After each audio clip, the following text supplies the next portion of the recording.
everybody. Just bear with me 1 second. I'm just trying to make sure that my live is actually going to the right place. I'm trying something new, and basically, I'm just kind of using Zoom as a platform to come on live with you guys because then it allows me to actually record these for better fruit use. I can put them on my website this way and all that kind of stuff. And so, perfect. I am live, I'm in the correct group, and we are good to go. So, I hope you're having a fantastic day today. And, it's Merry Christmas Eve. And yeah, I know for us, Christmas looks very different this year than usual. And I'm assuming the same goes for you as well. Especially if you're in Canada. I know things are a little bit different down in quite a few of the states, and even in different countries, they're almost back to normal. But for us Canadians, it's not quite that way for us, but that's okay. I am actually kind of looking forward to a little bit of more of a quieter Christmas. And, there's always a silver lining, and that's something really important to remember. But getting to what I wanted to talk about today, which is this one thing that literally changed everything for me. And I just think it is really, really important. So I'm hoping that this is going to really start fast tracking your journey, because I know for me, I made through all of this stuff on my own. I had, of course, some friends that were very important to me, and they kind of helped guide me through all of my hiccups and all that kind of stuff. But one of the big things that I want to do for you is to help make this process 100 times easier, because it doesn't need to be complicated. It doesn't need to be painful, and it doesn't need to take months and months and months and months and months. So, what I'm talking about is this missing connection that you're feeling with your horse. Um, maybe for me it was having my kids. So after I had my girls, I felt really disconnected with my horses. I was able to ride my barrel horse Sunny, because I've had him for quite a few years. He's well broke, he's rodeo broke, like nothing phases him. He didn't buck, he didn't rear, and so I didn't feel at risk with him very much. But what I really struggled with um, was trying to have my old self back. My confidence was greatly diminished, especially with trying to ride different horses or our young horse. And I had a lot of fear and anxiety around that. We had a young horse, Ace, who I know you probably heard me talk about a lot. He's my main ride right now. But 4 years ago, this wasn't the case. He was a 2-year-old, I guess, 4 years ago, because he's coming 6 this year, and we sent him away to get started. I was pregnant when we got him back, and so I didn't ride him at all that year. After I had my first daughter, I wanted to get into riding him a little bit, but he and I did not get along at all. And honestly, I was terrified. You get that gut wrenching pain. Maybe you're running to the bathroom more often. Just the thought of going out to catch him. I'm sweaty. I'm uncomfortable, and all this kind of stuff. And because everything about him was reactive. And I thought it was kind of my job to put him in his place and to help him do all these things. And he thought his job was to put me in my place. And so we butted heads a lot. It was even the simplest things of just catching him and leading him or tying him had me nervous, because he's young. If he's spooked, I'm always worried. Is he going to run me over? Is he going to just try to charge and take off? Well, like, what's he gonna do? I didn't know, and I didn't feel confident to be like, whatever, it is what it is. We're just gonna do what we're gonna do, and have that kind of happy-go-lucky attitude. Everything about him put me on edge, and it wasn't a fun experience. And I pushed myself through working with him, because he's young and he needed that time, and my husband is very busy, because we farm. And so I pushed myself, even though it made me feel nauseous, even though it made me get like headaches and all this anxiety, but I pushed myself as much as I could. Now, I really didn't end up doing much with him as a 3-year-old. And then I ended up, once I got pregnant again, I stopped working with him again. And basically, after I had my second daughter, I was like, okay, enough is enough. I got to start riding this horse. He needs this, so he's coming 4. And I am feeling the pressure of he's really far behind. Um, he needs all this time and blah blah blah blah blah, and looking at all my other friends 4-year olds horses, and they're all doing this and that and the other, and so I'm feeling all this pressure to show up and to actually catch this horse and ride this horse and be back to my old self, where getting on a horse where I felt like, I might get bucked off today, didn't really worry me. But all of a sudden, now that I got kids, I'm like, I don't want to get bucked off. If I break my leg and I have to take care of 2 kids, that's a huge deal. Or worse, what happens if I get a nasty concussion? Or, and then of course, then your brain starts going through all those horrible spirals of, well, what happens if I get bucked off and I get brain damage? What happens if I get bucked off and I get paralyzed? How am I supposed to be a mother then? And so it was just like building and building and building in this anxiety, and it was just horrible. So when I was still trying to push through it, which was ridiculous, but I'm very stubborn and I was determined to push through it no matter what. And Ace, of course, was feeling all of my anxiety, all of my fear and stress and everything.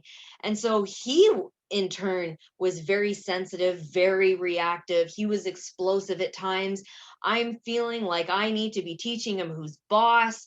And basically, it just became this massive power struggle. I'm trying to control him. He's trying to control me. We're butting heads. I'm trying to lunge him. He's rearing up, taking off. He's bucking out. He's like having a fit, and I'm like fuming mad. My face was probably beet red, and I want to feel like I just want to beat this horse into submission. And I just had a realization that I'm like, this is like way above what I want to be doing. This isn't fun.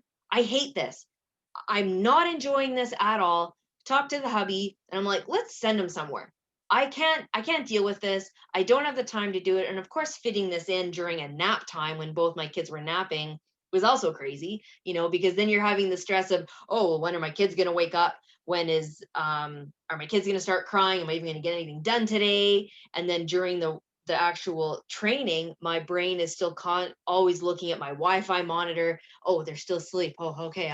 And so I was never there. I was anxious and everything, and it was just nasty. So we sent him away to a trainer. Thank goodness. And while he was gone, I'm starting to talk to a couple of my good friends that I really respect. And I'm like, obviously, my training methods, my major pushy, dominant, dictator, my way or the highway, was not jiving with Ace at all. That's how I kind of always worked with horses. Uh, but for him, it was just not working. It just clearly wasn't working, obviously. And so that's when, I was recommended, oh, well, you should check out this person, or you should check out this person. So I'm all over the internet trying to find a different training method that I could use with my horse. And the crazy thing is what I found out, this one thing that changed everything that I found out, had nothing to do with horse training. And that's the really funny thing. It had everything to do with me training. It had everything to do with taking responsibility of myself and my emotions and my trauma. And when I finally started to understand that, it was, I don't want to say painful, but it was intimidating, because all of a sudden I'm sitting there thinking, and I'm like, I'm the main cause for almost all of my problems with my horse. I'm not listening to my horse. I'm not respecting my horse. I am being pushy. I am not giving him any options. And I started to realize, well, no wonder he's getting completely frustrated with me. No wonder he's so reactive. It's amazing that he didn't kick me in the guts because he was so mad at me, kind of situation. And it was very humbling. It was kind of like one of those smack in the face, look at what you've been doing type moments. And it was huge. It was massive. There was probably some tears shed at this realization that it wasn't an Ace problem. Yes, sure, he needed help in his training to help him get through some things, but it wasn't because Ace did it to Ace. It was because I did it to Ace. It was because my emotions were getting in the way of everything. Because I was overreactive, he was overreactive. Because I was scared and anxious, he was scared and anxious. Because I had no idea what I was doing, neither did he, and he felt like he had no leader. And so if he doesn't have a leader, it only makes sense that he's going to assume that he needs to be the leader. And and it just kind of all started to click. And and while it was a very kind of emotional time, it was also very empowering, because all of a sudden I had something to work on. I can i can control what I do with myself, or I guess that's a very I don't know what the right word is. Controlling your own emotions is very difficult, so that's not the right word that I'm trying to get at. But it's different than being like, oh, well, if I can just get my horse to do this and we'll be fine. All of a sudden, the power was in my own hands, because, okay, well, if I can teach myself to do this, then we're going to start getting better. And when I started going down this journey of realizing that I was the problem, then I was able to see how much of my past was actually interfering with my relationship with my horses. Like I dealt with a lot of stuff as a kid. I dealt with an abusive boyfriend when I was 16.